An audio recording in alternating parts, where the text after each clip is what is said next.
പരിശുദ്ധരും നിത്യരുമായ ദൈവമേ, സ്വർഗീയ പിതാവേ, അനുഗ്രഹീതമായിട്ടുള്ള ഈ നല്ല സന്ധ്യാസമയത്തിനായി കർത്താവിനെ വാഴ്ത്തുന്നു, സ്തുതിക്കുന്നു.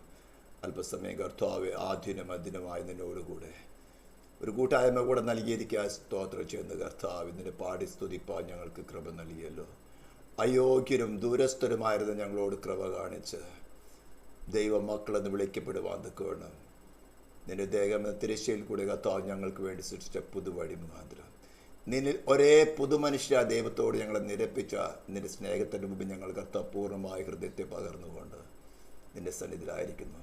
അടിയങ്ങളോട് സംസാരിച്ചാട്ടെ കർത്താവ്. യൂട്യൂബിൽ കേൾക്കുന്ന ജനത്തോട് സംസാരിച്ചാട്ടെ.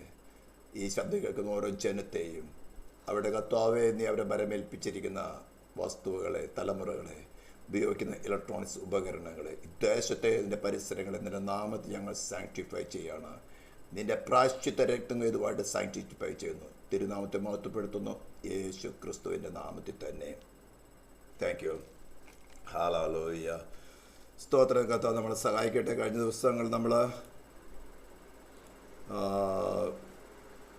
സ്തോത്രം കർത്താവിൻ്റെ നീതി, യേശു ക്രിസ്തുവിൻ്റെ നീതി നമ്മൾ കൂടുതൽ വചനം ധ്യാനിച്ചു വരുമ്പോൾ കർത്താവിനെ കുറിച്ചുള്ള ഓരോ പേരുകൾ, ആക്ച്വലി പേരുകളല്ല, ഓഫീസുകളാണ്, പ്രവൃത്തികളാണ്. സ്തോത്രം. യേശു എന്നത്, ക്രിസ്തു എന്നത്, കർത്താവ് എന്നത്, വീരനാം ദൈവം, അത്ഭുത മന്ത്രി, നിത്യപിതാവ്. അപ്പം ഇങ്ങനെ ഏകദേശം 137ഓളം ഓഫീസുകൾ യേശു ക്രിസ്തുവിന് തന്നെയുണ്ട്. അത് നമ്മൾ കുറച്ച് മുന്നോട്ടേക്ക് പോവുകയാണെങ്കിൽ നമുക്ക് കൃപ ചെയ്ത് പഠിക്കാം. അപ്പോൾ നമ്മൾ ഓരോരോ അവസരങ്ങളിലും അതിന് യോഗ്യമായ പേരുകളാണ് ഉപയോഗിക്കുക. സ്തോത്രം. അപ്പോൾ യേശുവിൻ്റെ നീതി അല്ലെങ്കിൽ ക്രിസ്തുവിൻ്റെ നീതി, ക്രൂശിൽ നിവർത്തിച്ചതായ നീതി വിശ്വസിക്കുന്ന ഒരു വ്യക്തിക്ക് എങ്ങനെ കണക്കിടുന്നു എന്നൊരു വിഷയമായിരുന്നു നമ്മൾ ചില ആഴ്ചകളായിട്ട് ചിന്തിച്ചു കൊണ്ടിരുന്നത്. അതിൻ്റെ കൺക്ലൂഷനാണ് ഇന്ന് നമ്മൾ ഈ ക്ലാസ്സോടുകൂടെ, അതായത് റോമലേഖനം 8-ാം അധ്യായത്തിൻ്റെ 39-ാം വാക്യത്തോടുകൂടെ അത് തീരുകയാണ്. അപ്പോൾ കഴിഞ്ഞ ദിവസം നാം ചിന്തിച്ചിരുന്നു, സ്തോത്രം, എന്നെ നീതീകരിക്കുന്നവൻ എൻ്റെ സമീപത്തുണ്ട്. സ്തോത്രം. അതായത് വിശ്വസിക്കുന്ന വാക്കിൻ്റെ അർത്ഥം ഞാൻ വീണ്ടും വീണ്ടും എല്ലാ ക്ലാസ്സിലും പറയാൻ കാരണം അങ്ങനെ ഒരു രീതിയായി തീർന്നു. അതായത് ചരിത്രപരമായിട്ട് യേശു ക്രിസ്തുവിനെ കുറിച്ചുള്ള ഒരു അറിവ് ബുദ്ധിമണ്ഡലത്തിൽ ശേഖരിക്കുകയും അത് ശരിയാണെന്ന് സമ്മതിക്കുകയും അതിൽ വിശ്വസിക്കുകയും ചെയ്യുന്ന ബഹുഭൂരിപക്ഷമാണ് ഇന്ന് പെന്തിക്കോസ്ത് ഗോളത്തിലുള്ളത്. അത് ഇൻ്റലക്ച്വൽ ഫെയ്ത്ത് എന്ന് പറയും. അതിന് ശക്തിയില്ല, പരിശോധനകളെ നേരിടാനുള്ള ശക്തിയില്ല. എന്നാൽ ഉയർത്തെഴുന്നേറ്റവനായി ക്രിസ്തു നമ്മളിൽ വസിച്ച് അവനുമായിട്ട് ഒന്നായി ചേർന്ന് അവൻ നമ്മുടെ പ്രാണനിലും തരുന്ന ഇൻറ്റ്യൂഷൻസ് അനുസരിച്ചുകൊണ്ട് നാം മുന്നേറുകയാണെങ്കിൽ ക്രിസ്തുവിനുള്ള എല്ലാ അധികാരങ്ങളും അവൻ നമ്മളിൽ കൂടെ പ്രവർത്തിക്കും. സ്വർഗത്തിലും ഭൂമിയിലും സകല അധികാരമുള്ളവനായി സ്വർഗത്തിൽ ഇരുന്ന് വാഴുന്നത് പോലെ സ്വർഗത്തിലും ഭൂമിയിൽ സകല അധികാരമുള്ളവനായി നമ്മളിലും നമ്മിൽ കൂടെയും സ്വർഗത്തിലും കർത്തൃത്വം നടത്തും, ഭൂമിയിലും മറ്റു ഗോളങ്ങളിലും കർത്തൃത്വം നടത്തും. ഇത് കേൾക്കുമ്പോൾ നിങ്ങൾക്ക് ഒരു ആശ്ചര്യമായിട്ട് തോന്നാം. But it's A reality. ഇത് വാസ്തവമാണ്.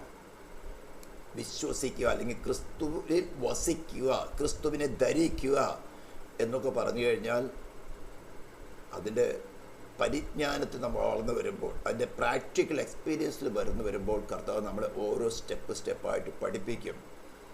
ദൈവം കൃപ ചെയ്യുകയാണെങ്കിൽ നമുക്ക് അടുത്ത ക്ലാസ്സുകളിൽ കൂടെ ഇപ്പോൾ ഏകദേശം നിങ്ങൾക്ക് ക്ലാസ്സുകൾ മനസ്സിലായി കാണും. നിങ്ങൾ എപ്രകാരം ആ വചനങ്ങൾ ഏറ്റെടുത്തിരിക്കുന്നു, എപ്രകാരം നിങ്ങളുടെ പ്രാണൻ്റെയും ആത്മാവിൻ്റെയും നിയന്ത്രണം പൂർണ്ണമായി ഉയർത്തെഴുന്നേറ്റവനെ ക്രിസ്തുവിന് വിട്ടുകൊടുത്തിരിക്കുന്നു. അതിനനുസരിച്ച് ഉടനടി വൺ ഷോട്ടിലല്ല, നിങ്ങളെ സ്ലോവിൽ ക്രമീകരിച്ച് കൊണ്ടുവന്ന് തകർന്നു പോകാതെ വണ്ണം സൂക്ഷിച്ച്, വീട് പോകാതെ വണ്ണം തൻ്റെ കൃപയാൽ സൂക്ഷിച്ച്, അതേ സമയത്ത് പരിശുദ്ധാത്മാവ് നിങ്ങളുടെ കുറവുകളെ, നിങ്ങളുടെ ബലഹീനത, മാനുഷിക സ്വഭാവങ്ങളെ നിങ്ങൾക്ക് വെളിപ്പെടുത്തി തന്ന് അതിനെ റിനൗൺസ് ചെയ്യാൻ, അതുമായിട്ട് എന്നേക്കുമായിട്ട് മാറ്റിക്കളഞ്ഞുകൊണ്ട് അവിടെ ക്രിസ്തുവിനെ റീപ്ലേസ് ചെയ്ത്, അങ്ങനെയാണ് ഈ നീതീകരണം. ക്രിസ്തു ഉയർത്തെഴുന്നേറ്റവനായ ക്രിസ്തുവിൻ്റെ അല്ലെങ്കിൽ കാൽവരി ക്രൂശിൽ അവൻ നിവർത്തിച്ചതായ നീതി, ഡിവൈൻ ലോ ഡിമാൻഡ് ചെയ്യുന്ന എല്ലാ നീതികളും അവൻ നിവർത്തിച്ചുകൊണ്ട് മഹിമയുടെ വലതുഭാഗത്ത് ഒരേ സിംഹാസനത്തിൽ ഇരിപ്പാൻ യോഗ്യനായി. അതേ നീതിയാണ് നമുക്ക് ഫ്രീ ആയിട്ട് കണക്കിടുന്നത്. നമ്മുടെ ഡ്യൂട്ടി എന്ന് പറയുന്നത് വിശ്വസിക്കുക, ക്രിസ്തുവിൽ ഉയർത്തെഴുന്നേറ്റവനെ ക്രിസ്തുവിൽ ആശ്രയിക്കുക. ദൈവത്തെക്കുറിച്ച് അറിവും അതിനെക്കുറിച്ച് അതിലുള്ള വിശ്വാസമല്ല ഞാൻ വീണ്ടും പറയുന്നത്. ഇൻ പേഴ്സൺ, ക്രിസ്തു എന്ന വ്യക്തിത്വത്തെ കണ്ണുകൊണ്ട് കണ്ട ഉയർത്തെഴുന്നേറ്റതിന് ശേഷം ഏകദേശം 40 നാളുകളോളം അവിടെ കണ്ണുകൊണ്ട് കാണുകയും അവിടെ ഹൃദയം കൊണ്ട് പുനരുദ്ധാന ശക്തി അനുഭവിച്ചറിഞ്ഞവരായ ശിഷ്യന്മാർ എഴുതിയ ലേഖനങ്ങളും അപ്പോസ്തല പ്രവൃത്തികളും നമ്മുടെ കയ്യിലുണ്ട്, സുവിശേഷങ്ങൾ നമ്മുടെ കയ്യിലുണ്ട്. സ്തോത്രം. അതേ അനുഭവം ഇന്നും കർത്താവ് പറഞ്ഞെന്തായാലും ഞാൻ എൻ്റെ സഭയെ പണിയും, പാതാള ഗോപുരങ്ങൾ അതിനെ ജയിക്കുകയില്ല. അവൻ കൽപ്പിച്ചത് നടക്കും. അൺകണ്ടീഷണൽ പ്രോഫസിയാണത്. ഇന്ന കാരണം നടന്നാൽ ഞാൻ പണിയും എന്നല്ല പറഞ്ഞിരിക്കുന്നത്, ഞാൻ എൻ്റെ സഭയെ പണിയും. അപ്പം ഇന്ന് കാണുന്ന ഭൗതികമായ സഭകളല്ല ക്രിസ്തുവിൻ്റെ സഭ. ഇത് നമ്മുടെ ശരീരമാണ്. ഓരോ വ്യക്തികളിലാണ് ദൈവരാജ്യം സ്ഥാപിക്കുന്നത്, നമ്മുടെ ഹൃദയങ്ങളിലാണ് ദൈവരാജ്യം സ്ഥാപിക്കുന്നത്. ഇന്ന് ക്രിസ്തു വസിച്ചുകൊണ്ട് യഹോവയുടെ സിംഹാസനം സ്വർഗത്തിൽ എന്നേക്കും സ്ഥിരമായിരിക്കുന്നു, അവന്റെ രാജ്യത്വം സകലത്തെയും ഭരിക്കുന്നു എന്നാണ് സങ്കീർത്തനത്തിൽ എഴുതിയിരിക്കുന്നത്. അതേപോലെ തന്നെ അവന്റെ സിംഹാസനം നമ്മുടെ ഹൃദയത്തിലാണ് സ്ഥാപിക്കുന്നത്. ഇവിടെ ഇരുന്നു കൊണ്ട് അവൻ സകലത്തെയും ഭരിക്കും. നമുക്ക് വേണമെങ്കിൽ അനുഭവിച്ചറിയാം. ഞാൻ ഒരു പാർഷ്യലായിട്ടൊക്കെ പൂർണ്ണതയിലായിട്ടല്ല, ഞാൻ അനുഭവിച്ചറിഞ്ഞുകൊണ്ടാണ് അതൊക്കെ നിങ്ങളോട് പറയുന്നത്. സ്തോത്രം. ദൂതന്മാരുടെ മേൽ നമുക്ക് കർത്തൃത്വമുണ്ട്, പ്രകൃതിയുടെ മേൽ നമുക്ക് കർത്തൃത്വമുണ്ട്, മറ്റ് സൃഷ്ടികളുടെ മേൽ നമുക്ക് കർത്തൃത്വമുണ്ട്. നമുക്കല്ല, നമ്മൾ വസിക്കുന്ന ക്രിസ്തുവിൽ കൂടെ നമുക്കുണ്ട്. നമ്മൾ ഉപയോഗിച്ചുകൊണ്ടാണ് ചെയ്യുന്നത്. അപ്പോൾ നിങ്ങളുടെ കോൺഫിഡൻസ് വർദ്ധിക്കുവാനാണ് പറയുന്നത്. എന്നെ നീതീകരിക്കുന്നവൻ എൻ്റെ സമീപത്തുണ്ട് എന്ന് പറഞ്ഞാൽ ഡിവൈൻ ലോക്ക് സാറ്റിസ്ഫാക്ഷൻ വരുത്തി ഡിവൈൻ ഗവൺമെന്റിന്റെ പൂർണ്ണ സംരക്ഷണം അത് ദൂതന്മാർ മുഖാന്തരം ചെയ്യണമോ, ഉയർത്തെന്നിട്ട് കർത്താവ് ഡയറക്റ്റ് ചെയ്യണമോ, എങ്ങനെ ചെയ്യുമെന്ന് തീരുമാനിക്കുന്നത് കർത്താവാണ്. സ്തോത്രം. എബ്രായത്തിൽ വായിക്കുന്നത് സകലത്തെയും തന്റെ ശക്തിയേറിയ വചനത്താൽ വഹിക്കുന്നവൻ, പ്രൊപ്പൽ ചെയ്യുന്നവൻ, പാപങ്ങൾക്ക് പരിഹാരമുണ്ടാക്കി ഉയരത്തിൽ മഹിമയുടെ വലത്ത് വായിച്ചിരിക്കുന്നു. അവനാണ് ഈ സകലത്തെയും പ്രൊപ്പൽ ചെയ്യുന്നത്, നിയന്ത്രിക്കുന്നത്. നമ്മൾ വസിച്ചുകൊണ്ട് ചെയ്തെടുക്കും. അപ്പോൾ ആ പാട്ട് നമ്മൾ ചിന്തിച്ചു, ധൈര്യപ്പെടുത്തുവാനാണ് ഞാൻ പറഞ്ഞത്. ഇനി ഇത്രയും പരിജ്ഞാനത്തിൽ കൂടെ നമ്മൾ റോമാലേഖനം 6-ാം അധ്യായം തുടങ്ങി 8-ാം അധ്യായത്തിന്റെ കംപ്ലീഷനിലേക്ക് വരികയാണ്. അപ്പോൾ ആ ക്രിസ്തുവിന്റെ നീതീകരണം, ക്രിസ്തുവിൽ വിശ്വസിക്കുക മുഖാന്തരം സൗജന്യമായി കണക്കിടുന്ന നീതീകരണം അനുഭവിച്ചറിഞ്ഞവനായ പൗലോസ്, തിയറി പഠിച്ച് തിയറി എഴുതി അനുഭവിച്ച പൗലോസ് എന്നല്ല പറയുന്നത്, അനുഭവിച്ചറിഞ്ഞവനായ പൗലോസ് കൺക്ലൂഡ് ചെയ്യാണ്, ക്രിസ്തുവിന്റെ സ്നേഹത്തിൽ നമ്മെ വേർപിരിക്കുന്നത് ആർ? ഏതൊരു പ്രശ്നം വന്നാലും അതിനെ കവിയുന്നതായിട്ടുള്ള അവന്റെ ഫ്രീ ജസ്റ്റിഫിക്കേഷൻ മുഖാന്തരം, ഡിവൈൻ ഗവൺമെന്റിന്റെ സപ്പോർട്ട് മുഖാന്തരം, സംരക്ഷണം മുഖാന്തരം നമുക്ക് കഷ്ടതയോ സങ്കടമോ ഉപദ്രവമോ പട്ടിണിയോ നഗ്നതയോ ആപത്തോ വാളോ ഇതെന്തു വന്നാലും നമ്മളെ വേർപിരിക്കാൻ, ക്രിസ്തുവിന്റെ സ്നേഹത്തിൽ നിന്ന് വേർപിരിക്കാൻ സാധ്യമല്ല. നാം ക്രിസ്തുവിനെ സ്നേഹിച്ചതല്ല, നമുക്ക് സ്നേഹിക്കാൻ യോഗ്യതയില്ലാത്ത സ്ഥാനത്ത്, കഴിവില്ലാത്ത സ്ഥാനത്ത്, ഡിപ്രൈവ്ഡ് ആയിരുന്ന സ്ഥാനത്ത്, നമ്മൾ യാതൊരു നന്മയും വസിക്കാതിരുന്ന സ്ഥാനത്ത്, ഏലിയനേറ്റഡ് ആയിട്ടുള്ള, സ്തോത്രം, അല്ലെങ്കിൽ ദൈവത്തിന് അകന്നുപോയി ശത്രുക്കളായി തീർന്ന നമ്മെ അവനാണ് മുൻകൈയെടുത്ത് നമ്മുടെ അടുത്ത് വന്നത്. ഏതും തോട്ടത്തിൽ നോക്കിയപ്പോൾ നമുക്ക് ഇവിടെ അങ്ങോട്ട് നോക്കിയാൽ ആദാമിനും അവയ്ക്കും അവരുടെ പൂർവിക അവസ്ഥ വ്യക്തമായിട്ട് അറിയാം. ദൈവ തേജസ് അവര് വസിച്ചിരുന്ന സമയത്തുള്ള ശരിയായ അവസ്ഥ അവർക്ക് നല്ലവണ്ണം പറയാം. എന്നാൽ ആ അവസ്ഥയിൽ നിന്ന് വ്യതിചലിച്ച് പാപമുഖാന്തരം ദൈവ തേജസ് നഷ്ടപ്പെട്ടപ്പോൾ അവസ്ഥ ശരിക്കും ഡിഫറൻഷിയേറ്റ് ചെയ്യുവാൻ കഴിവുള്ള ആ ആദാം ഹവയും ഇമ്മീഡിയറ്റ് എൻ്റെ ദൈവമേ എന്തോ സംഭവിച്ചു, ഞങ്ങൾ തിന്നരുന്ന് പറഞ്ഞ് വൃക്ഷഫലം തിന്നുപോയല്ലോ, ഞങ്ങളോട് ദയ കാണിക്കണമേ എന്ന് പറഞ്ഞ അയ്യം വിളിക്കുന്നതിന് പകരം ഉടനെ ചെയ്തതായിരുന്നു, കരങ്ങളുടെ പ്രവൃത്തി ആരംഭിച്ചു. അത്തിയില കൂട്ടിത്തുന്നി, സ്തോത്രം, അറിയാതെ ഉണ്ടാക്കി. ദൈവത്തിന് വേണമെങ്കിൽ എന്താ പറഞ്ഞ ആത്മാവാകുന്ന ദൈവം ഇമ്മീഡിയറ്റ് ആയിട്ട് സ്പോണ്ടേനിയസ് ആയിട്ട് അവരുടെ അടുത്ത് വെളിപ്പെടാമായിരുന്നു. പക്ഷേ ദൈവം എന്താ പറഞ്ഞ ഒരു കാലൊച്ച കേൾക്കത്തക്ക വേണം. അതായത് തോട്ടത്തിൽ നടക്കുന്ന ശബ്ദം മനുഷ്യ കേൾക്കത്തക്കവണ്ണം ഒരു ശബ്ദം ഉണ്ടാക്കത്തക്കവണ്ണമാണ്. അത് അവർക്കൊരു അറിവ് കൊടുക്കുവാൻ തക്കവണ്ണമാണ്. അവന് മനസ്സിലായി ദൈവമാണ് വന്നിരിക്കുന്നതെന്ന്. അതുകൊണ്ടാണല്ലോ അത്യല്ല കൂട്ടി തോന്നി മരത്തിന്റെ പുറകിൽ ഓടിച്ചത്. അതിന് പകരം ആ രണ്ടവസ്ഥ നമുക്കത് ശരിക്കും പൂർണ്ണമായിട്ട് അറിയില്ല. ഇന്നത്തെ മനുഷ്യരായ നമുക്ക് ആ പൂർവിക അവസ്ഥ, മനുഷ്യൻ വീഴുന്നതിന് മുമ്പുള്ള അവസ്ഥ നമുക്ക് രക്ഷിക്കപ്പെടുന്നതിന് മുമ്പ് അറിയാൻ പറ്റുന്നില്ല. രക്ഷിക്കപ്പെട്ടതിന് ശേഷം നാം അല്പമായിട്ട് രുചിച്ചറിഞ്ഞുകൊണ്ടിരിക്കുന്നതേ ഉള്ളൂ. അതിന്റെ പൂർണ്ണതയിലേക്ക് വരുവാനാണ് സുവിശേഷ ഘോഷണയിൽ കൂടെ നാം ഓരോരുത്തരെയും വിളിക്കുന്നത്. അല്ലാണ്ട് ഒരു മതം മാറുവാനോ ഒരു കമ്മ്യൂണിറ്റി മാറുവാനോ എന്താ പറഞ്ഞ ഒരു പുതിയ മോറൽ സ്ഥാപിക്കുവാനൊന്നും അല്ല. ഹല്ലേലൂയ. അപ്പൊ നമുക്ക് ആ പൂർവിക അവസ്ഥ അറിയില്ല. പക്ഷെ ഏകദേശം സുവിശേഷത്തിൽ കൂടെ ക്രിസ്തു നേരിട്ട് അത് വെളിപ്പെടുത്തി തരികയും ചെയ്തപ്പോൾ അത് അനുഭവിച്ചറിഞ്ഞവരായ അപ്പസ്തോലന്മാർ എഴുതി വെച്ച ലേഖനങ്ങളും ഇങ്ങനൊരു അവസ്ഥയുണ്ട്, അവന്റെ പുനരുദ്ധാന ശക്തി നമുക്ക് അനുഭവിക്കാം, അവന്റെ നീതി നമുക്ക് സൗജന്യമായിട്ട് ലഭിക്കും. നമ്മളിന്ന് ഡിമാൻഡ് ചെയ്തത് വിശ്വാസം മാത്രമാണ്. സ്തോത്രം. അപ്പോൾ ആദം അവയും അവിടെ ഇമ്മീഡിയറ്റ് ആയിട്ട് ഒരു റിപ്പൻഡൻസിലേക്ക് വന്നിരുന്നുവെങ്കിൽ ഇത്ര വിഷയങ്ങളൊന്നും ഇല്ലാമായിരുന്നു. പക്ഷേങ്കിൽ ദൈവത്തിന് അങ്ങനെ ക്ഷമിക്കാൻ സാധ്യമല്ല. പാപം ചെയ്ത ദേഹിയോട്, മനുഷ്യനോട് ദൈവം അങ്ങനെ തന്റെ ഓർബിട്രറി വില്ലില് സ്വേച്ഛാധികാരത്തിൽ ക്ഷമിച്ചിരുന്നുവെങ്കിൽ മനുഷ്യൻ അപ്പോൾ തന്നെ വീണ്ടും വീണ്ടും പാപം ചെയ്യാനുള്ള ടെൻഡൻസി വർദ്ധിക്കാൻ ദൈവം ക്ഷമിക്കുമല്ലോ, ദൈവം ക്ഷമിക്കുമല്ലോ. ഇന്നും പെന്തിക്കോസ്തിൽ വന്നിരിക്കുന്ന അതല്ലയോ? എന്തെല്ലാം അകൃത്യങ്ങൾ ചെയ്താലും ദൈവം ക്ഷമിക്കുന്നുള്ള ഒരു ചിന്താഗതി ദൈവം ക്ഷമിക്കുന്നില്ല. ദൈവത്തിന് അങ്ങനെ പാപം ബ്ലൈൻഡായിട്ട് ക്ഷമിക്കാൻ സാധ്യമല്ല. പ്രായശ്ചിത്തം ഒരിക്കലേ ഉള്ളൂ. നമുക്ക് തിരിച്ചു വരാം, ക്രിസ്തുവിൽ മറയാം. ഞാൻ പല പ്രാവശ്യം പല ക്ലാസ്സുകളിൽ കൂടെ എടുത്തിട്ടുള്ള നിയമപ്പെട്ടക നമ്മുടെ മേൽ എപ്പോഴും ശിക്ഷാവധി, മരണം ശിക്ഷാവധി, നിത്യമായ മരണം, നീ പാപി നീ പാപി നീ പാപി, മരണയോഗ്യത നിരന്തരമായിട്ട് ശിക്ഷ വിധിക്കുമ്പോൾ അതിനെ കവർ ചെയ്യുന്ന കൃപാസനം, ക്രിസ്തുവിനെ റെപ്രസെന്റ് ചെയ്യുന്ന കൃപാസനമാണ് നിയമപ്പെട്ടകത്തിന് മരണവിധിയെ മറയ്ക്കുന്നത്. അവണ്ണം വിശ്വാസിയായാലും അവിശ്വാസിയായാലും ക്രിസ്തുവിൽ മറഞ്ഞാൽ ഡിവൈൻ ഗവൺമെന്റ് നോക്കുന്നത് നമ്മയല്ല, നമ്മെ മറയ്ക്കുന്ന ക്രിസ്തുവിനെയാണ് നോക്കുന്നത്. അത് നമ്മളിൽ ആരംഭിച്ചത് നാമല്ല, ക്രിസ്തുവാണ് നമ്മളിൽ ആരംഭിച്ചത്. ഏദൻ തോട്ടത്തിൽ ആദാം ഹവ്വ അങ്ങോട്ട് ദൈവത്തിന്റെ അടുത്തേക്ക് ചെല്ലുന്നതിന് പകരം ദൈവമാണ് അവർക്ക് മനസ്സിലാകാവുന്ന വിധത്തില്, ഒരു റിപ്പൻഡൻസ് ഉളകാവാകുന്ന വിധത്തില് കാലൊച്ച കേൾപ്പിച്ചുകൊണ്ട് അവിടെ വന്നത്. പക്ഷെ മനുഷ്യന്റെ മത്സരബുദ്ധി അവിടുന്ന് ആരംഭിച്ചു. ഇതാണ് മനുഷ്യൻ. ആ ദൈവമാണ് നമ്മൾ ഫിലിപ്പിയർ ലേഖനത്തിൽ വായിച്ചിരിക്കുന്ന 1:4 വായിക്കുന്നത് പോലെ നമ്മിൽ നല്ല പ്രവൃത്തി ആരംഭിച്ചവൻ. അതാണ് പറഞ്ഞത്, ക്രിസ്തുവിന്റെ സ്നേഹത്തിൽ നിന്ന് അയോഗ്യമായ സ്ഥാനത്ത് നമ്മുടെ ഹൃദയത്തിൽ സുവിശേഷത്തിൽ കൂടെ സ്നേഹം വെളിപ്പെടുത്തിയാണ്. താൻ പ്രായശ്ചിത്തം നടത്തിയ ആ കാൽവരി കുരിശിൽ പ്രായശ്ചിത്തമായി തീർന്ന സ്നേഹം അമ്മേ സ്തോത്രം ഏദൻ തോട്ടത്തിൽ തുടങ്ങി 3:15 തുടങ്ങി വെളിപ്പെടുത്തിയ ആ അറുക്കപ്പെടാനുള്ള കുഞ്ഞാടിനെ കുറിച്ചുള്ള വിവരണങ്ങൾ ഘട്ടം ഘട്ടമായിട്ട് സങ്കീർത്തനങ്ങളിൽ കൂടെ പ്രവാചക പുസ്തകങ്ങളിൽ കൂടെയൊക്കെ വെളിപ്പെടുത്തി ആമേ സ്തോത്രം.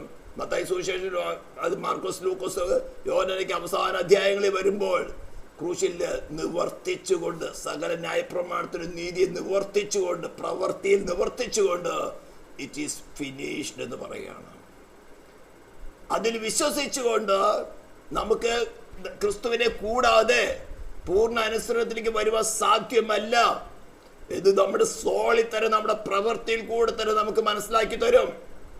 നമ്മൾ പലപ്പോഴും നമ്മെ തന്നെ ജസ്റ്റിഫൈ ചെയ്യും, നമ്മുടെ തെറ്റുകളെ ജസ്റ്റിഫൈ ചെയ്യും. ആദാം ചെയ്തതല്ലായിരുന്നോ? ഹവ്വ ചെയ്തതല്ലായിരുന്നോ? പാമ്പെന്നെ വഞ്ചിച്ചു, നീ എന്നോട് കൂടി ഇപ്പം തന്ന സ്ത്രീ തന്നു, ഞാൻ വൃക്ഷഫലം തന്നു, ഐ എം റൈറ്റ്. ഇത്തരം ജസ്റ്റിഫിക്കേഷൻ നമ്മളിൽ കൂടെ വരുമ്പോൾ ചിന്തിക്കുക, വാട്ട് ഐ എം ഡൂയിങ്, ഞാൻ എൻ്റെ തന്നെ കുറവുകളെ ജസ്റ്റിഫൈ ചെയ്യുക. ഇത് നമ്മൾ ഏത് തോട്ടത്തിൽ തുടങ്ങി വ്യാപരിക്കുന്നതാണ്. ഇതെല്ലാം വലിച്ചു കീറിക്കളഞ്ഞ്, ഇതെല്ലാം അത്തിയിലകളാണ്. സെൽഫ് റൈഷ്യസ്നെസ്, ഇത്തരത്തിലുള്ള അത്തിയിലകള് ഇതെല്ലാം വലിച്ചു കീറി കർത്താവ്, ഇതാ ഞാൻ പാപിയും ദോഷിയുമായി, ഞാൻ എനിക്ക് വേണ്ടി നീ പ്രായശ്ചിത്തമായി തീർന്നല്ലോ. കോടി വർഷങ്ങൾ ഞാൻ പാതാളത്തിലും നരകത്തിലും വെന്തെറിയേണ്ട സ്ഥാനത്ത് എനിക്ക് പരം നീ പാതാളത്തിൽ പോയി വെന്തെരിഞ്ഞല്ലോ എന്നുള്ള സ്നേഹത്തിൽ നിന്ന് ഉത്ഭവിക്കുന്ന വിശ്വാസം മാത്രമേ ദൈവം കണക്കിടുന്നുള്ളൂ. മറ്റതൊക്കെ ടെമ്പററി കാര്യങ്ങൾ നടക്കാനാണ്. ഡിവൈൻ ലോ അത് കണക്കിടില്ല. അതാണ് പറഞ്ഞത്, റിപ്പൻറ്റൻസ് എപ്രകാരമുള്ളതെന്ന് നമ്മുടെ അധികാരത്തിൽപ്പെട്ടതല്ല. അതിന് വാച്ച് ചെയ്ത ഹൃദയങ്ങളെ ശോധന ചെയ്ത ദൈവമാണ് അത് കണക്കിടുന്നവന്റെ റിപ്പൻറ്റൻസ് ആക്ച്വൽ ആണോ അല്ലയോ. ഇതെല്ലാം അനുഭവിച്ചറിഞ്ഞ പൗലോസ് പറയാണ്, കട്ടതയ്ക്കോ സങ്കടത്തിനോ ഉപദ്രവത്തിനോ പട്ടിണിക്കോ നഗ്നതയ്ക്കോ ആപത്തിനോ വാളിനോ ഇതിനൊന്നും എന്നെ ക്രിസ്തുവിന്റെ സ്നേഹത്തിൽ നിന്ന് വേർപിരിക്കാൻ സാധ്യമല്ല. സ്തോത്രം. നിന്റെ നിമിത്തം ഇടപെടാതെ കൊല്ലുന്നു, അറുപ്പാനുള്ള ആടുകളെ പോലെ ഞങ്ങൾ എണ്ണുന്നു എന്ന് എഴുതിയിരിക്കുന്നുവല്ലോ. അല്പന പ്രയാസം വന്നാൽ അയ്യോ തീർന്നു വിശ്വാസം, എല്ലാം തകർന്നു പോയി. സ്തോത്രം. നമ്മെ സ്നേഹിച്ചവൻ മുഖാന്തരം, നാം സ്നേഹിച്ചവൻ മുഖാന്തരം അല്ല. ഈ വിശ്വാസത്തിലേക്ക് ഇറങ്ങിത്തിരിക്കുന്നതിന്റെ സ്റ്റെപ്പ് ശരിക്കും മനസ്സിലാക്കണം. നാം അവനെ സ്നേഹിച്ച് ഇറങ്ങിത്തിരിച്ചതല്ല, അവനാണ് നമ്മിൽ നല്ല പ്രവൃത്തി ആരംഭിക്കുന്നവൻ.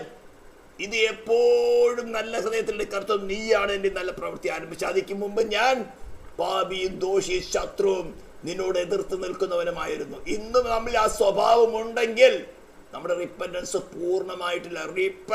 റിപ്പൻറ്റ് അൾട്ടിമേറ്റ് ഇന്റൻഷൻ ചേഞ്ച് ചെയ്യുക. സ്തോത്രം. അവന്റെ സ്വരൂപത്തിന് സാദൃശ്യത്തിലുമായിരുന്നു എന്നെ സൃഷ്ടിച്ചത്. എൻ്റെ മിസ്റ്റേക്കാണ്, എൻ്റെ പൂർവന്മാരെ നോക്കണ്ട, എൻ്റെ മിസ്റ്റേക്കാണ്. I am the one. സ്തോത്രം. നമ്മെ സ്നേഹിച്ചവൻ മുഖാന്തരം നാം ഇതിലൊക്കെയും പൂർണ്ണ ജയം പ്രാപിക്കുന്നത്. പൂർണ്ണ ജയം പ്രാപിക്കാൻ സാധിക്കും എന്ന അനുഭവത്തിൽ കൂടെയാണ് ഇപ്പോൾ അത് സ്ഥാപിക്കുന്നത്. എന്നിട്ട് പറയാണ്, മരണത്തിനോ ജീവനോ ദൂതന്മാർക്കോ വാഴ്ചകൾക്കോ അധികാരങ്ങൾക്കോ ഇപ്പോഴുള്ളത് വരുവാനുള്ളത് ഉയരത്തിനോ ആഴത്തിനോ മറ്റു യാതൊരു സൃഷ്ടിക്കോ നമ്മുടെ കർത്താവ് യേശു ക്രിസ്തുവിലുള്ള എങ്ങനെയാണ് ആ സൗജന്യ നീതി ഫുള്ളായിട്ട് കണക്കാക്കപ്പെട്ട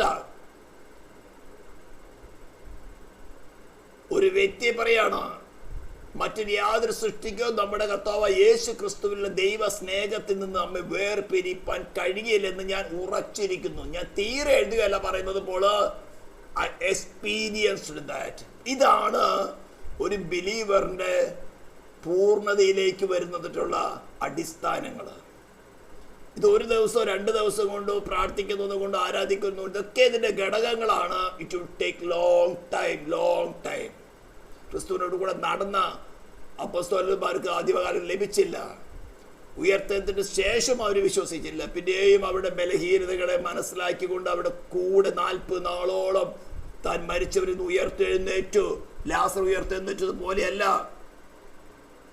സ്തോത്രം.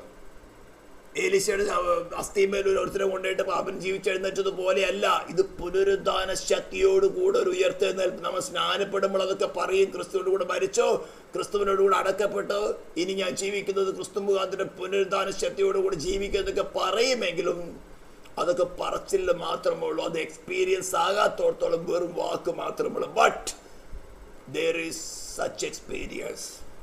മരണത്തിലോ ജീവനോ ദൂതന്മാർക്കോ വാഴ്ചകൾക്കോ അധികാരങ്ങൾക്കോ ഇപ്പോഴുള്ളതിനോ വരുവാനുള്ളതോ ഉയരത്തിനോ ആഴത്തിനോ മറ്റ് യാതൊരു സൃഷ്ടിക്കോ നമ്മുടെ കർത്താവ് യേശു ക്രിസ്തുവിലുള്ള, ഇതാണ് പ്രധാനപ്പെട്ട, യേശു ക്രിസ്തുവിലുള്ള ദൈവസ്നേഹത്തിൽ നിന്ന്, യേശു ക്രിസ്തുവിനോടുള്ള സ്നേഹത്തിൽ നിന്നല്ല, യേശു ക്രിസ്തുവിലുള്ള ദൈവസ്നേഹത്തിൽ നമ്മെ വേർതിരിക്കുവാൻ സാധ്യമല്ല. ഇത് എക്സ്പീരിയൻസ് ചെയ്യുന്നതിനാണ് നമ്മുടെ ക്രിസ്ത്യൻ ലൈഫ് ഇരിക്കുന്നത്. ഏവർക്കും സാധിക്കുന്ന ഒരു കാര്യമാണ്. ഇതിന് പ്രത്യേകമായിട്ട് തിയോളജി എക്സ്പീരിയൻസോ പ്രത്യേകമായിട്ട് കൃപാവരങ്ങളൊന്നും വേണ്ട. സമർപ്പണം. ദൈവം കൃപ ചെയ്യുകയാണെങ്കിൽ അടുത്ത ചാപ്റ്റർ 9, 10, 11 ദൈവത്തിന് ജൂസിനെ കുറിച്ചുകൊണ്ട് യഹൂദന്മാരെ കുറിച്ചുള്ള പ്ലാൻ എന്താണെന്ന് ഗ്രഹിപ്പിക്കുന്നതാണ് അടുത്ത ചാപ്റ്ററുകൾ 9, 10, 11. ഈ കാലങ്ങളിൽ ഈ ആന്റിസെമിറ്റിസം കടന്നു വന്ന് ഈ യൂട്യൂബ് ചാനലിൽ കൂടെയോ അല്ലെങ്കിൽ സോഷ്യൽ മീഡിയയിൽ കൂടെയൊക്കെ വളരെ വ്യാജമായിട്ടുള്ള വാർത്തകൾ കടന്നു വന്ന് പല വിശ്വാസികളുടെ ഹൃദയത്തിൽ പോലും ഇസ്രായേൽ അല്ലെങ്കിൽ ജൂസിനോടുള്ളത് പക കുത്തിവെക്കപ്പെടുന്നുണ്ട്. വളരെ തന്ത്രപൂർവം തന്നെ ചെയ്തെടുക്കുന്ന പരിപാടിയാണത്. പ്രൊപ്പഗണ്ട. ഹിറ്റ്ലർ ഒരിക്കൽ പറഞ്ഞു, ഒരു നുണ പല പ്രാവശ്യം ആവർത്തിക്കുകയാണെങ്കിൽ ഒരു നുണ പല പ്രാവശ്യം ആവർത്തിക്കുകയാണെങ്കിൽ അതിനെ സത്യമായിട്ട് കൊണ്ടുവരാമെന്ന്. ഹിറ്റ്ലർക്ക് എന്ത് സംഭവിച്ച അവസാനം? വലിയ കൊലകളും നടത്തി, 6 മില്യൺ ജ്യൂസിനെ കൊന്ന് തീ വെച്ച് ചുട്ടരിച്ച് കളഞ്ഞ അവസാനം അവന് ആത്മഹത്യ ചെയ്യേണ്ടി വന്നു. ഓരോരുത്തരും ചിന്തിച്ചേക്കാം, പൈലറ്റിന് പീലാത്തോസിന് എന്ത് സംഭവിച്ചു? അവന് ആത്മഹത്യ ചെയ്യേണ്ടി വന്നു.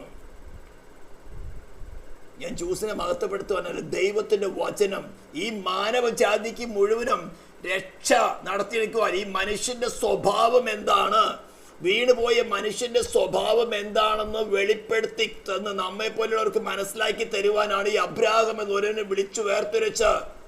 പല പർപ്പസും ഉണ്ട്. ഒരു വിശുദ്ധ സന്തതിയായിട്ട് യേശുവിന് വരണം.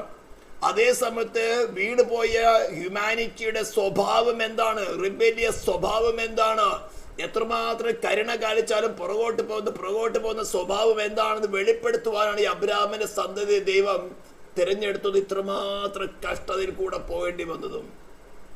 എന്നിട്ട് ഈ വ്യാജമായ വാർത്തകളുടെ പ്രൊപ്പഗണ്ട പരത്തി ഇന്ന് ഇസ്രായേലിനോട് പക പരത്തക്കൊണ്ട് അനേക ഉപദേശങ്ങൾ ക്രിസ്ത്യൻഡത്തിൽ കടന്നു വന്നിട്ടുണ്ട്. അതിനൊന്ന് ക്ലീൻ ചെയ്തെടുക്കുവാനാണ് അപ്പോസ്തലൻ പൗലോസ് ഇതൊക്കെ സംഭവിക്കുന്നതിന് വളരെ മുമ്പ് തന്നെ ഇസ്രായേലിനെ കുറിച്ചുള്ള ദൈവത്തിന്റെ പ്ലാൻ എന്താണെന്ന് 9, 10, 11 അധ്യായങ്ങൾ എഴുതിയിരിക്കുന്നത്. കർത്താവിന്റെ വരവ് താമസമാണെങ്കിൽ കർത്താവ് കൃപയും കൂടെ തരികയാണെങ്കിൽ നമുക്ക് അടുത്ത ദിവസങ്ങൾ അത് ചിന്തിക്കാം. അതിനുശേഷമാണ് നമ്മൾ വ്യക്തിപരമായിട്ട് ബാധിക്കുന്ന ചില വിഷയങ്ങളിലേക്ക് കിടക്കുന്നത്. ഈ പത്രക്കാരി പറഞ്ഞതൊക്കെ വ്യക്തിപരം തന്നെയാണ്. പക്ഷേ റോമാലേഖനം 12-ാം അധ്യായം തുടങ്ങി 15-ാം അധ്യായത്തിന്റെ അവസാനം വരേക്കും നമ്മുടെ സാമൂഹിക ജീവിതത്തില്, വിശ്വാസ ജീവിതത്തില്, കുടുംബത്തിലെ ജീവിതത്തില്, എല്ലായിടങ്ങളിലും ഈ ക്രിസ്തുവിൽ നമുക്ക് ലഭിച്ചതായിട്ടുള്ള സൗജന്യ നീതി എങ്ങനെ നമ്മിൽ കൂടെ റിഫ്ലക്ട് ചെയ്യണം. ഇത് പറയുമ്പോൾ നമുക്ക് പെന്തിക്കോസ്തിന് ഇപ്പോഴത്തെ പെന്തിക്കോസ്തിന് സംഭവിച്ച വീഴ്ച എന്താണെന്ന് അനലൈസ് ചെയ്യാം. അതിന്റെ ട്രേസസ് നമ്മളിൽ ഉണ്ടെങ്കിൽ നമുക്കും റിപ്പന്റ് ചെയ്യാൻ, റിവൈവ് ചെയ്യുവാൻ അവസരം ലഭിക്കും. ഞാൻ ഇന്ന് കൺക്ലൂഡ് ചെയ്യാൻ പോകുന്നത് റോമാലേഖനം 6-ാം അധ്യായം തുടങ്ങി 8-ാം അധ്യായത്തിന്റെ അവസാനം വരയ്ക്ക് ഏകദേശം ഒരു 10 ക്ലാസ്സുകളോളം എടുത്തു. എങ്ങനെയാണ് ക്രിസ്തുവിന്റെ സൗജന്യ നീതി നമുക്ക് ഇമ്പ്യൂട്ട് ചെയ്യുന്നത്, കണക്കിടുന്നത്. അതിന്റെ ആദ്യത്തെ ഒബീഡിയൻസ് ആണ് ഞാൻ പറഞ്ഞു. റോമാലേഖനം 6-ാം അധ്യായത്തില് വാട്ടർ ബാപ്റ്റിസം. വിശ്വസിക്കുന്നവൻ ഇത് ചെയ്യേണ്ടത് വിശ്വസിക്കുകയും സ്നാനപ്പെടുകയും ചെയ്യുക. വിശ്വസിക്കുന്നവനെ പിന്നെ ആരും തള്ളേണ്ട കാര്യമില്ല. പിന്നെയും തള്ളേണ്ടി വരുന്നുണ്ടെങ്കിൽ അർത്ഥം അവന്റെ വിശ്വാസമല്ല, ബുദ്ധി കൊണ്ടുള്ള വിശ്വാസം മാത്രമേ ആയിട്ടുള്ളൂ. അവന്റെ ആത്മാവിൽ ഒന്നും കടന്നിട്ടില്ല. സ്തോത്രം, ഹല്ലേലൂയ. ഒരു വീണ്ടും ജന അനുഭവത്തിലേക്ക് വന്നിട്ടില്ല. പാപത്തെ വെറുക്കുവാൻ തയ്യാറായിട്ടില്ല. കാരണം എന്താ? പാപത്തെ കുറിച്ചുള്ള ഉൾബോധം കിട്ടിയിട്ടില്ല. വചനം പഠിച്ചു, ഏക മനുഷ്യനാൽ പാപത്താൽ മരണവും ലോകത്തിൽ കടന്നു. ഞാനും പാപിയ. എൻ്റെ എക്സ്പീരിയൻസ് ഇല്ലാത്തോടത്തോളം അത് അക്സെപ്റ്റ് ചെയ്യാൻ സാധ്യമല്ല. അവസരം കിട്ടി വീണ്ടും പാപം ചെയ്യും. എന്നാൽ പാപത്തിൻ്റെയും അതിൻ്റെ കോൺസിക്വൻസ്, അതിൻ്റെ ശിക്ഷ എന്താണ് നമ്മുടെ സോൾ ഒരിക്കലും അനുഭവിച്ചാൽ പിന്നെ അങ്ങോട്ട് തിരിഞ്ഞു നോക്കുകയില്ല. നമ്മൾ പറയില്ല, ഈ ചൂടുവെള്ളത്തിൽ വീണ പൂച്ച പിന്നെ പച്ചവെള്ളം കണ്ടാലും പേടിക്കുന്ന വണ്ണന്മാരെ. ഒരിക്കൽ തീയിൽ കൈ തൊട്ട് കഴിഞ്ഞാൽ പിന്നെ ആരും ആ തീയെ പിടിക്കാൻ പോവില്ല. ഇത് അനുഭവിക്കാത്തോടത്തോളം നമുക്കത് വെറും ബുദ്ധി കൊണ്ടുള്ള പ്രമാണങ്ങളുമായിട്ട് നിൽക്കും. നല്ല തീരകൾ സ്ഥാപിക്കാം, PhD എടുക്കാം. പക്ഷെ അത് പ്രാക്ടിക്കലായിട്ട് അനുഭവിക്കാത്തോടത്തോളം ഒരു വിലയില്ല. കേൾക്കുന്ന വചനം ഉപകാരമായി വരുന്നില്ല. ഇസ്രായേലിൽ സംഭവിച്ചു തന്നെ നമുക്ക് സംഭവിക്കും. മരുഭൂമിയിൽ അവർ ചത്തൊടങ്ങി.